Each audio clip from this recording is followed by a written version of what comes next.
Hello, viewers. Welcome to another edition of Solution Illuminators Series podcast. I have my high school friends here, childhood friends. They're going to be asking me questions about life, and this time of my year, celebrating my 40th birthday. And I hope you enjoy and have something to learn from the conversation. Thank you. All right, so my guests here today are Dr. Ayomikun Soyombo from United Kingdom, and also Dr. Sanusi Habeeb from United Kingdom. These are my childhood friends. They came all the way from United Kingdom to celebrate my birthday, and we are dedicating this episode of Solution Illuminators Series to my birthday, and also having a friendship conversation. That's what it's all about, and I hope you guys learn something from it. So I'll give it to my guest host, Dr. Ayomikun Soyombo. Yeah, Tolu, thanks for inviting us. I think I should start from that and for setting up this, just so people can, celebrate you and learn one or two things from how far you've come. I don't know if you want me to just hit it off with some questions. Yeah, go ahead with the question. Or you want Habeeb to also say something? I can say something in the form of introduction as well. So yeah, again, happy birthday. It's a special occasion, and I'm glad, I'm happy to be here, and I'm proud of the man you've become. You've really come a long way, and yeah, let me just say I'm really, really proud of you. Thank you so What much. you've achieved family-wise, Mhm. career-wise, is inspiring, and yeah, we've come a long way. So let's just set it off. Okay, good. Let's start. So how does it feel being 40? Being 40 is almost like being in my 30s. I don't see any difference. You guys saw the way I was dancing just a couple of days ago during a celebration. Yeah. I think it's just the realization that life is now something to be taken more seriously, and I have to be more intentional about the way I live every piece of it, because 40 is something, and I just pray to God that I have another 40 years to live at least. Yeah, let's just say it's like the third of your life cycle. It's not half, because if you say half, look at the lifespan, or what do you call it? Is it lifespan? How do you Life expectancy. Yeah, in US, I think it's about 80, is it? Yeah, it's a little bit less than 80. Less than 80. So yeah, anything after 80 is a bonus. But yeah, we pray that you're gonna be 100, Yes. 110, 120. So let's say it's just a third of your life. So you Yeah. still have a long way, Long way. Yeah. ahead of you. That's my prayer to God. That's the prayer. Yeah, that's the prayer. Yeah, and you talked about being more intentional, or what did you say? Yeah, Yeah. being more intentional. You've always been intentional. Yeah, well, So that's true. What more do I mean about that? What more? Yeah. Well, I give you an example. Yeah. Example, that is the relationship, and Yeah. how much I invest in relationships that I have. Mm. Over years, I've seen that it's not always fair to expect the same things, same level of commitment from people. Yeah. Well, at 40, you know, just like want to focus on those key relationships. Yeah. And invest all your time in it, such that those are the relationships that are probably going to give me the best return. Have you ever heard of the 80-20 rule before? So you can focus on the 20% of relationship, I can get about 80% return from those relationships. That's talking about quality over quantity. Yes. Yeah. Right. So I have a question about being intentional as well. Like, it's not just about relationship. I believe you've got some bucket lists. Yes. Do you have one? So Are there things you still hope to achieve? Yeah. You're 40 now. Yeah. I mean, don't slow down at all. You just need to start Yeah. living. Yeah. So what are the things that the bucket list that you like to achieve going forward? Well, bucket list is it depends on the area of my life. I want to expand the family, want more kids. That's a bucket list. Interesting. I hope that shares in agreement. Yes. Then bucket list is to become a professional in the industry. I thought I was moving through the academic path before. I've been a professor in the college a couple of times. I'm just moving towards the industry. So another bucket list is to be a good industry professional who is rising in a career at a very good speed. Then also exploring my talents and gifts. Of recent, I discovered I have the gift of humor. That's something I did not realize about myself growing up. So I want to do stand up at some point and just Yeah, I think I agree with that because you command that presence, that authority, and I think it has to do with some of the leadership courses you've been to, and yeah, I think it's really, really made you a better person, to be honest. And yeah, I'm really proud of you. Yeah. Thank you. So you want to become a professional, and then of course academic parts. You really tick that box, so that is more of industry professional. Great stuff. Then expand the family, then explore my talents more. Just like you, I love writing. Yeah. I love speaking. John Maxwell, Toastmasters, all this engagement actually helped me see a side of myself that I probably would never be able to see if I just focused on academics. All right. So there's nothing. Yeah, carry on. Sorry, go ahead. There's nothing like bungee jumping and stuff like that in the bucket because I have that on my bucket. Oh yeah, so you think like that. So I also, I was thinking of skydiving. Yeah, exactly. I have that on my bucket list. Yes. Well. Oh, I don't think you can do that. Yeah. Like when I'm like 80 or 90, when I'm almost going. Yeah. So you can just skydiving. So that would just be a way for you to go, right? Exactly. So if I go from there, fine and good. Wow. Interesting. So there are probably other things that I probably cannot remember now, but those are the key things that I think about every day. Then, of course, Solution Illuminators. This is a platform that I think I can impact the world. Because in my own opinion, I think my impact can be very limited if I just think about industry or academic alone. Except I discovered something really so new that maybe I discovered the cure for cancer. Yeah. But it's not impossible, even at the industry level. So I'm also into all that new discoveries. But then I also think if you want to reach the community, you have to be able to communicate with them in such a way that you're trying to impact them through things that matters to them. Yeah, very inspirational. Yeah. Nice one. Right, so are we doing another question? Why? Yeah, maybe a side comment. Still related a bit to being intentional and looking ahead at what that would achieve, and then casting our minds back to the past, because I think I'm part of your journey to yes, you are. Still very young. Yeah, and I can testify to the strength of little steps and very strong routines, because I don't think you can do just one big thing that gets you there. It's usually just the little steps and a very, very good routine, and I'm a testament to your routines. Yes. I just think that's a lesson for your viewers that relative to getting there, it's usually not the big move. It's always the small little moves that add something, to it and a little more. Yeah, again, that talks about the strategy in life, isn't it? He's a strong chess player, so we need to talk about that too. So that probably impacted on him as well. Yeah, the love for chess, strategizing, planning, the middle game thing. Yeah. So good job. So relative to career, any interesting research going on? So my research experiences have been during my PhD was in oncology at the Florida Atlantic University. Then, of course, that was prostate cancer. Then I did gastric cancer research at University of Miami. Then currently I'm at National Institute of Health doing HIV research. And we still do a little bit of gene therapy that has to do with cancer patients a little bit, because I still think cancer oncology is an area that we still need to work a lot on. So that has been my research experience so far. And I'm still very much interested in all this little because I feel the immune system bring everything together at some point. And you guys are doctors, so you should teach. Habeeb is very interested in oncology. I'm interested in oncology, specifically gynecology, oncology.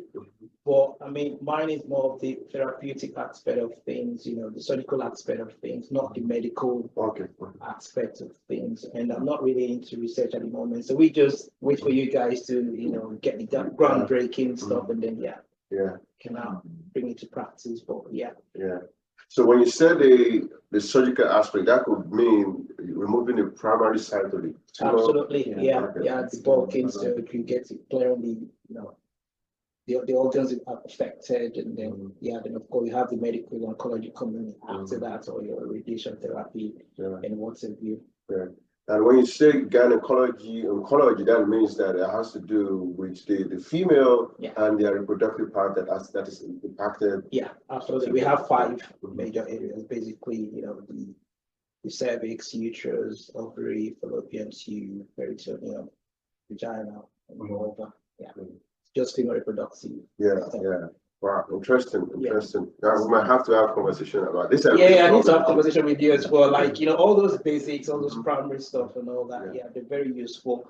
It's good to build your knowledge right from the scratch. The foundation, once it's very, very strong, it kind of translates into the kind of care you give to your patients as well. So well done to you're doing very well. Thank you so much. Right, so let's go back to childhood days and all that. You got any favorite moments? Well, favorite moment is what I've shared with you guys. African Church Grammar School, going to school and making jokes about so many things and still finding a way to learn. And then just because over the years I've discovered that's actually the best way to learn.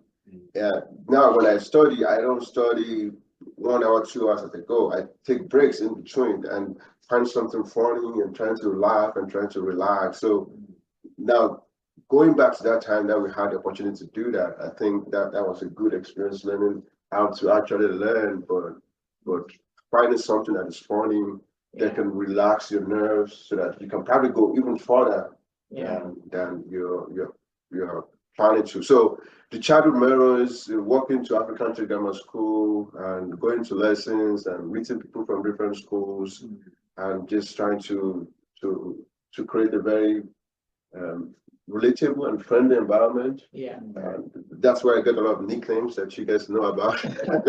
I think we need to talk about some of the nicknames. That is not fun. You said the same thing at the birthday. You just have to make it back. So that's interesting.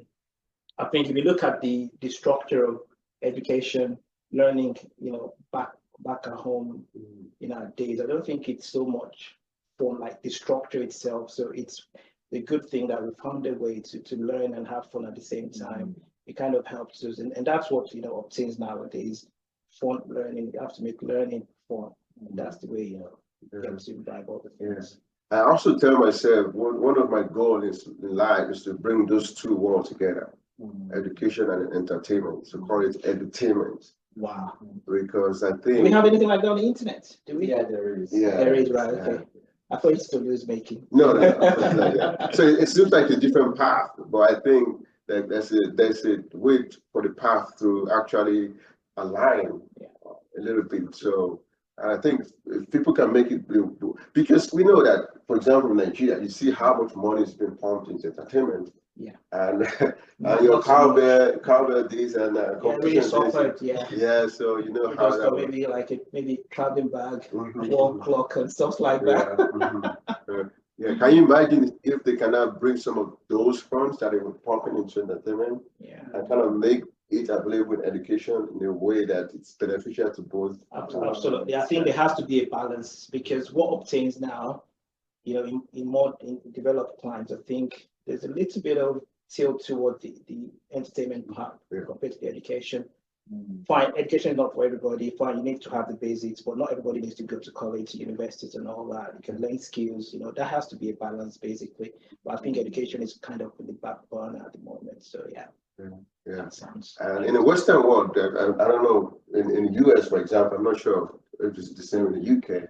That's something that they do very well. So that people come from even different parts of the world to go to talent hunt and try to be discovered because Yeah. they know It's that. for entertainment, right? Yeah, entertainment. Yeah, Yeah. because they It's the know. same everywhere. Yeah. The same everywhere. Yeah. But we're not having so much of that in education nowadays. Yeah, so if they can do the same thing for education and all of this country, I think that will be something very beneficial.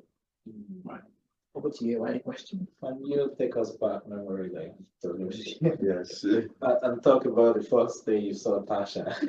Yeah. Oh yeah, that's interesting one. Yeah. I think we heard a little bit about how it started. Yeah, just for Wonderful speech. No, because we need to give a background, so it's not just talking about everything. So let's start from what we know. Okay. So we know that it was your mother-in-law. I'm talking about the very first That was day. instrumental. Yeah, I mean, just give the background now. Instrumental to you meeting your wife. Yeah, so tell us from there. So I mean, we went to the same school, Florida Atlantic University. Right, for masters. Yeah, for masters. Yeah. We were in the same reading room. We call it computer room, whereby you have different computers. You actually work in a computer, and once in a while you say hi to people. Yeah, so you just started by saying hi. So that means you actually walked up to her and still did the normal man thing. Well, you made us believe that it was your mother-in-law that did everything. So yeah, good job, man. Oh yeah, of course. I was just saying that I'm aware that a lot of mother-in-laws will focus on things that they're not supposed to focus on, and that can derail the relationship that is being built. So she was not that type of woman. So, but then I still. Why going for a student? Why not for a made person, like a working class person? Yeah. There are people who are real.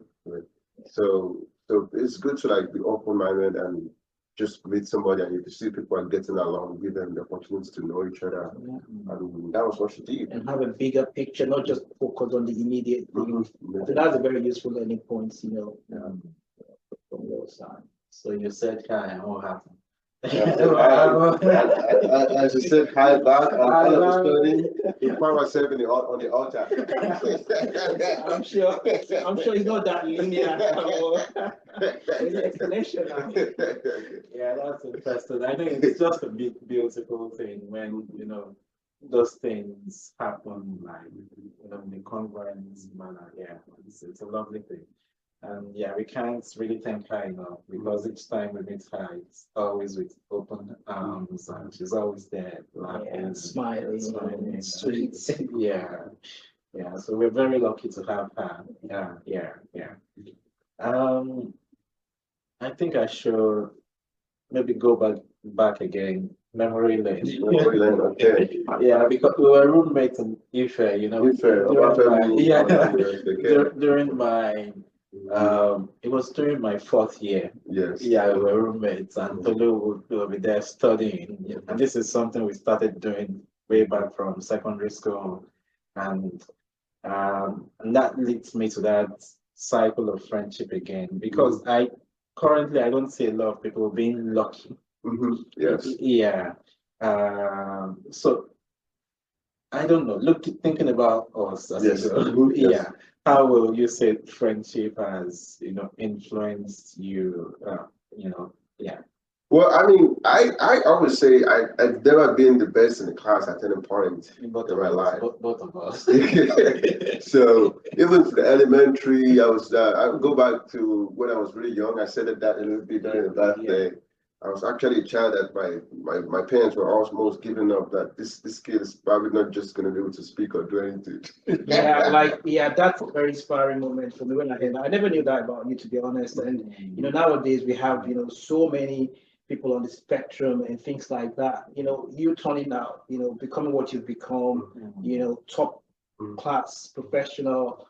It's actually inspiring, So don't give up. You have so many kids now, not talking, they have maybe the milestone a little bit delayed, look at you, professor. Right. Come on. Yeah. That's why when I see a kid that is slow, I've said that so many times. I've interjected parents. I don't want to get into names of anybody. I've interjected parents that have tried to say something about a kid, which the kid was appearing very slow. And I was always saying, well, you can say that because I'm a good example of a kid that I was not even slow. I was not only slow, I was not even trying to start at all. Yeah. You started with singing, so you kind of skipped the milestone and just jumped. You didn't crawl, you just started flying. Yeah, and that's why when I get together, the first thing I want to hear people do is to sing. And people don't understand that because you can have a Christian background. You're a Muslim, maybe that's not going to be. Wow, that's something to learn about. Yeah, I mean, we don't sing like that. Yeah, because I think somebody's personality can come out when they sing. Yeah. And they're trying to say something. They might be as accurate as who they really are.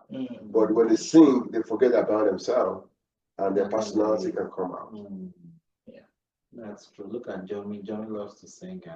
Yeah. I mean, yeah, absolutely. I mean, it's gonna be. I don't want to use swear words and all that, but it's gonna be a genius. I really believe so. That's good. Right. So back to what friendship means to you, and what are the things that kind of look at in choosing friends.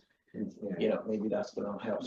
But we need to choose ourselves as friends. No. I think I was a bit intentional about friends, and I think you are as well. Yeah. I can remember. You know how we met? I think let me just say it and tell me if that's what you think as well. I think it was in year 3 in high school. Year 2. Was it year 2? You were the class captain, right? In JSS2. No. JSS2. Yeah. I was when I was sitting beside Shoyi and all that. Yeah, I can't really have. I don't have a very good memory of you back then. I think the first memory that comes to mind is year 3. We sat together. I think you were behind me, towards the back. Yeah. So we kind of have the same kind of personality and all that. This cool guy, gentle guy, and all that. We just kind of got along. And then AY kind of came a little bit later on. No, I always be my boy, right? From primary school days. But yeah, we just he was a bit more extrovert, a different kind of personality. So we needed that kind of vibe, So I was a bit intentional about my friends. So let's hear from you. So did you guys you went to the same elementary? No, I was his senior. He was my junior. He was my school boy. My school boy. Now becoming my mate. Okay, wow. From primary 3 to GS1. Oh, wow. Yeah, exactly. I was his dad. What's going on here? I probably have that kind of superior complex. It's my junior. It's my class. Wow. Yeah. Interesting. Yeah. So back to answer your question, I think it's just it's what they call the law of attraction. Who you are is who you attract, and I think it's just happening randomly. It's like balls moving around, and before you know, balls that are alike just gather together, and we form like 5 of us. 6. Yeah, 5 plus 1. Just there 2 came a little bit at some point. Yeah, additional today. We're expecting to.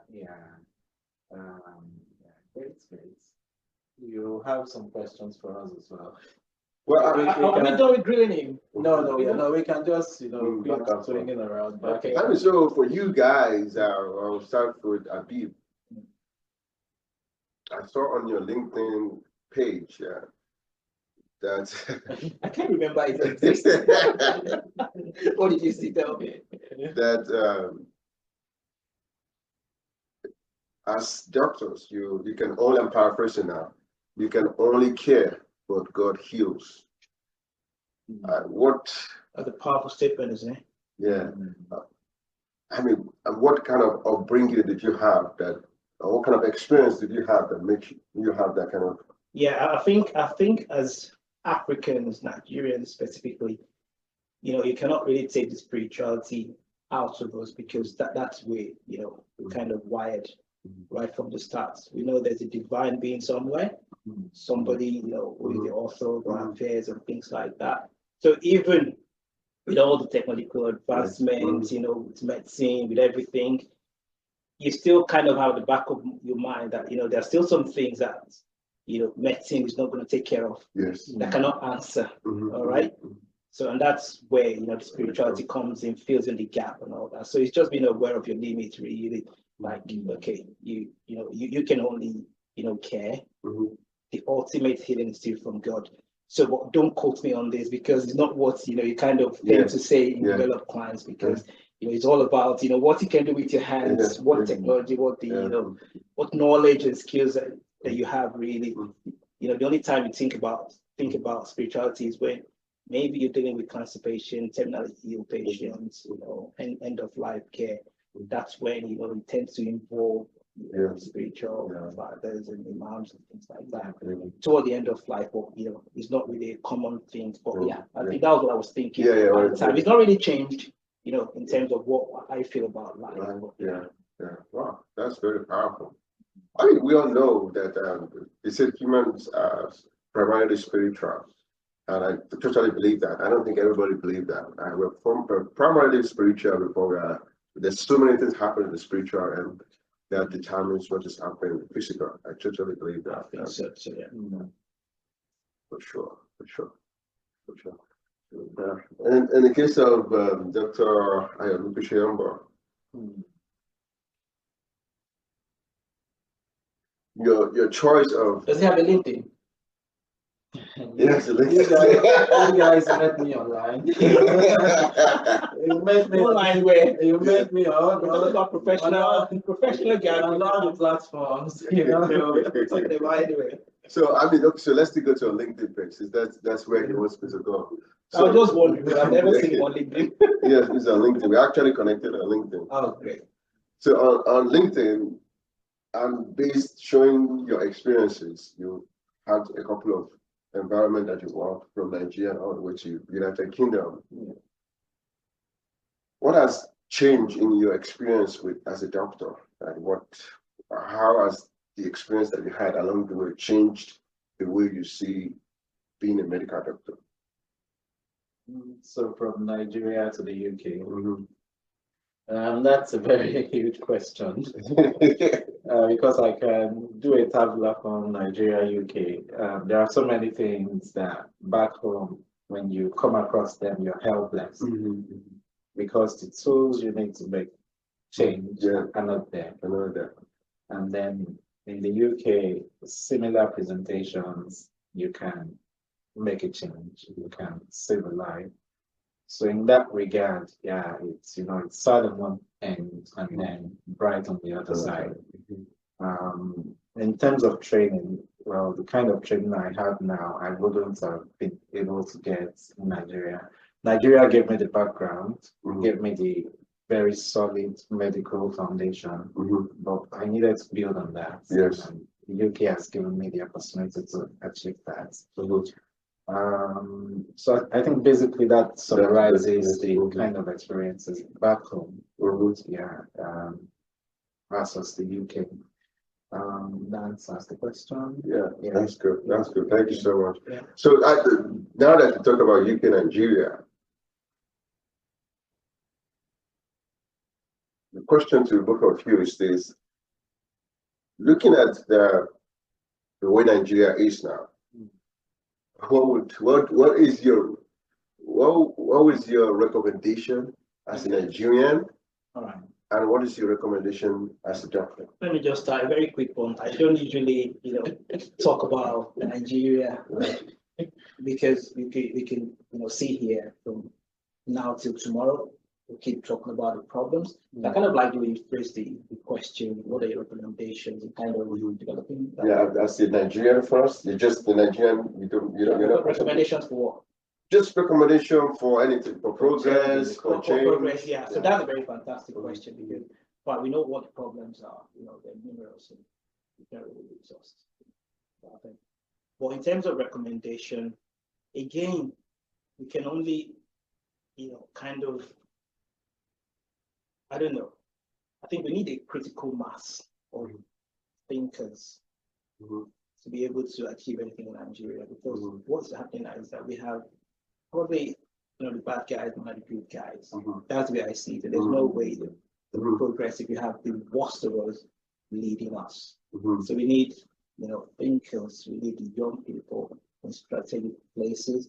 And the problem in young people now is that, they are also corrupt. I think the moral aspect is moral decadence and, shortcuts to things, I don't know. It's a very, very difficult and complex situation. But in terms of recommendation, what can we do? I think, yeah, we need that critical mass. We just need to keep preaching the gospel, people like you with platforms, to kind of engage young people, change their mindsets. I know there's so many of them in Nigeria. Even when I was there, they're trying to shape on the way people think, the way young people think. But again, that critical mass, once we don't achieve that critical mass, it's just going to be all talk. We're not going to achieve much. So that's as a Nigerian. Now, as an individual, I think we kind of got talking some times ago, a few days ago, about what you would do, like, do you have any plans of going back, to help and all that? Again, that's not in the plan at the moment for obvious reasons. So maybe we have like 60, 65 close to retirement. I want to contribute my bit, but before you jump out of the plane. Yeah. I had this discussion with a mutual friend, not too long ago about we can't just keep staring at things like we need to make solid moves to change the course, the way Nigeria is heading. Because if people living in developed countries, if they've not developed their country, we're not going to be here today.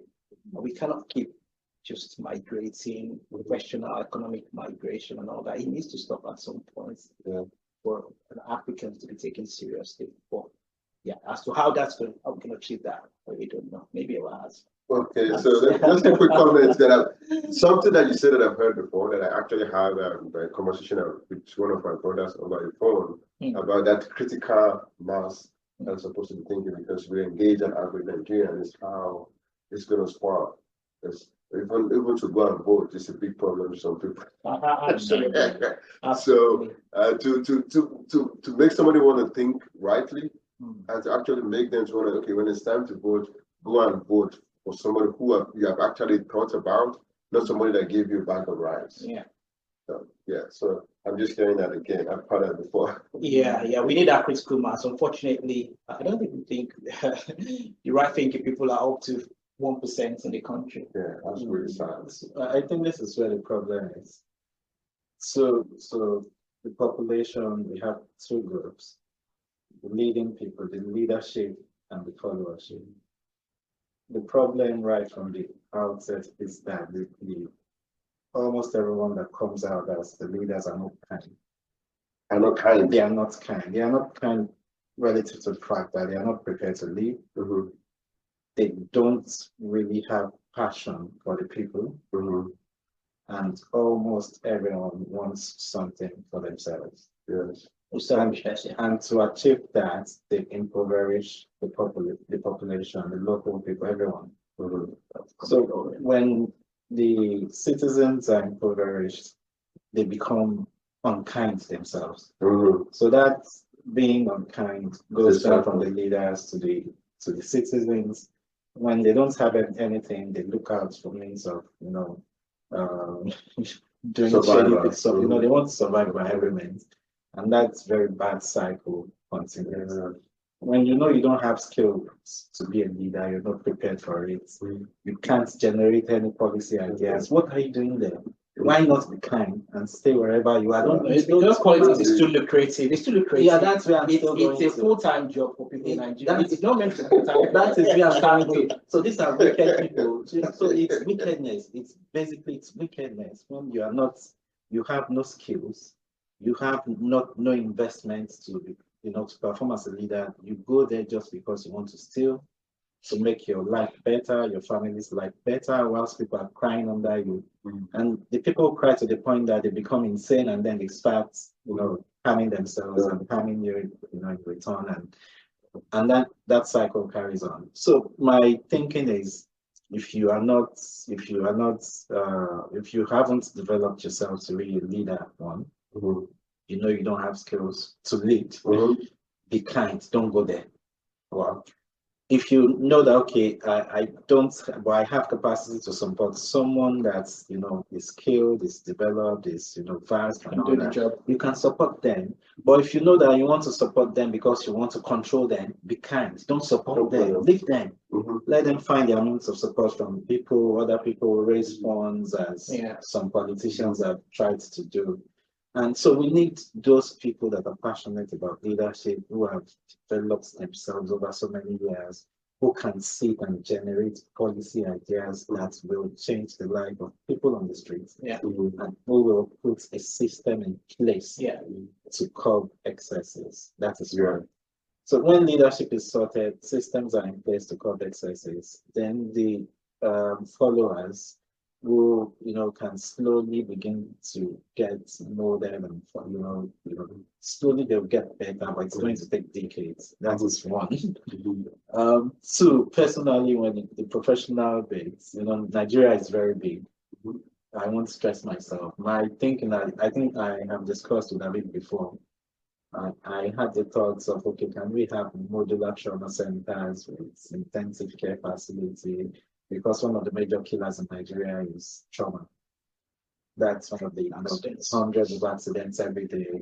People with head injury, low GCS, and then they die on the streets because there is no ventilator, no ambulances to get into the. Is that why you're interested in emergency? That's what I do. Yeah. He's thinking he wants to go back and. No, not that, but I can facilitate the process such that we have the modular trauma centers.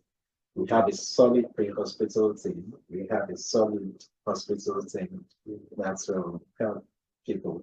But then that leads us to funding. So it's a massive thing. I don't know, but I'm very passionate about politics. I've written so many things about politics. Are you going to politics? Are you going to politics? No, I'm not going to go into politics. You think you're not? No, I'm sure. I'm very sure I'm not going to. The best I can do is, okay, let's sit down and generate ideas. Yeah, I'm all for that. But at the moment, the guys there are not ready. And I want not ready. And I want it's too lucrative. Yeah. You need to take money out of politics. So because if you want to be a leader, you want to bleed for people. You want to stay awake when they are sleeping. You want to be thinking, what can I do to prevent the next outbreak of diseases? What can I do to make schools better for the children? You're just thinking, and every fund coming in, you're not thinking, okay, my friend, let me give you 100 million my family, and then pay me back 20 million, and that one will, out of the 80 million, we'll take another 20 million and use 50 million for. That's how these guys are thinking. It's unfortunate. Well said. Now let's ask Chumbo himself, because he's kind of undergone leadership courses, skills. He's got the skills and all that. So what do you think is the solution? Okay, so I'm going to make a quick comment on what you said concerning impoverishing people and making them poor.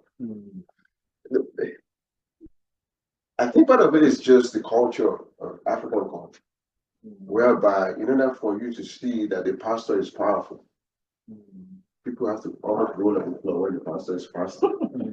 And you wonder if the pastor has more anointing than the pastor in the Western world. My daddy.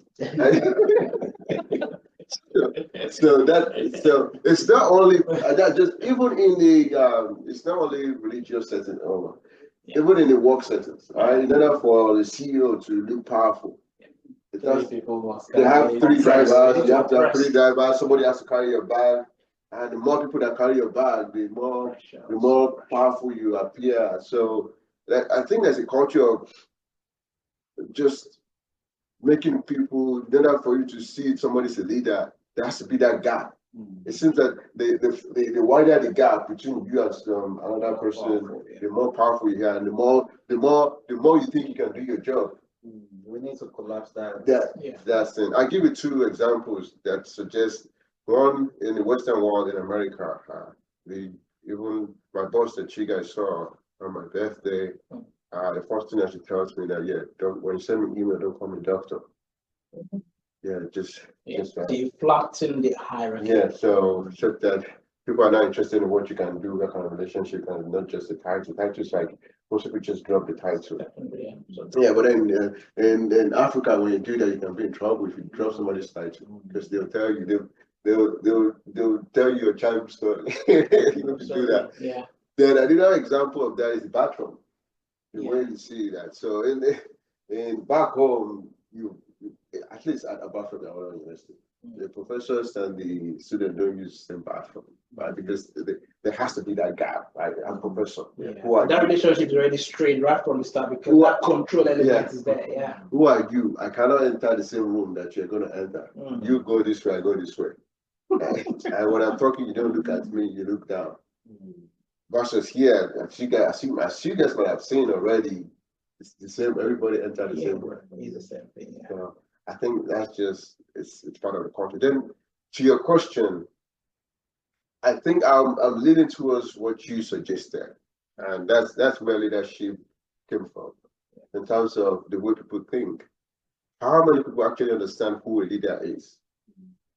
I mean, one of the president, I don't want to mention names, just said, "Well, it's my turn to become a president," and people say, "Well, it's your turn. We don't even care if you are."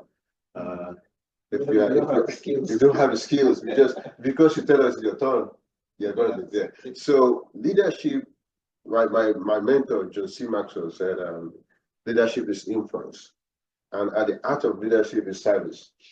So if you are not going there to serve, you don't have any. Just like you said, if you're not going there to serve, you don't have any business there, because if you're going to serve, service should not be easy. It should be something you're using your time, your energy, your resources. But then if it's lucrative, then it's a problem, because everybody will want to be there. People are willing to kill. So let's make it a situation whereby it's less attractive. The money is not there anymore. You just don't change your family story by becoming a chairman. Look at government. Just that if you still have to work. Then it becomes like less attractive. All these people are interested, are not interested anymore. Why should a chairman be collecting more than a teacher? What are they doing differently? What exactly? Yeah.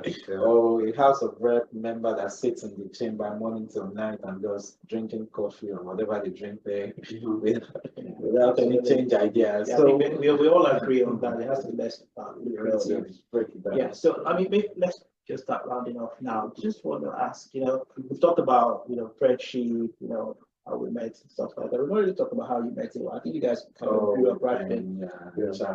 Right from how old were you? We were the same church. Church family. I'm sure it'll be like 5 or 6. Almost. Then I think out of all of it, I think I probably met. No, I met AY first, obviously from primary school. In terms of friends, I think Olumide was from you as well. Because you were the class captain just 2A. Yeah. And I had to talk to you about something. You're very nice. You're so nice. Then we could we started talking from there. Then we stayed together. I always were in the A. But just this is 2A, this is 3A, this is 1A. I was actually G in 1. I was G. I think we all have different. But you was when I was 1B. 1B. Olumide was 1B. So they didn't know that you were so good then. They didn't know you were so good. They actually classed it according to how you scored, how you performed in the common entrance. Oh, so I was D. I never knew. But I was in B then. But now they say, okay, this guy's really good. A. Yeah, now bring everybody together in A, then we stick together. I mean, it's the, how do they say the saying? It's the outcome that matters. The outcome of everything, law of attraction. The end justifies the means. Is that what you want to remember? No, not really, but I mean, you get the idea. So that's much fun. So we talk about friendship, talk about career, a little bit about politics. We'll talk a little bit about family now. We'll talk about Tasha. So let's talk about you guys too. How did you guys meet? Before we get there, it's a long story. It's all about you today. We can dedicate session, to talk about really? It's a long story. But let's make it simple. Just you. Okay. So now you've got 2 beautiful kids, bringing up kids in this part of the world. So a little bit different from when we were growing up back in Nigeria. There's some cultural differences that we've had to imbibe as well. We've come to accept as normal as well. So we think maybe things are a little done a bit excessive back at home in terms of how you bring up your child, how you kind of make them fall in line. So have you had any challenges? How has it been, taking care of your 2 beautiful kids? Wow, it's a very interesting question. One thing that I've done better in life is to be more open-minded to the environment. We call something cultural shock. don't know what you guys understand what I mean. Everybody experiences it. Once you migrate, I'm you're gonna still, experience that. I'm still getting shocked. Anyways, it's a continuous endless. process. It's endless.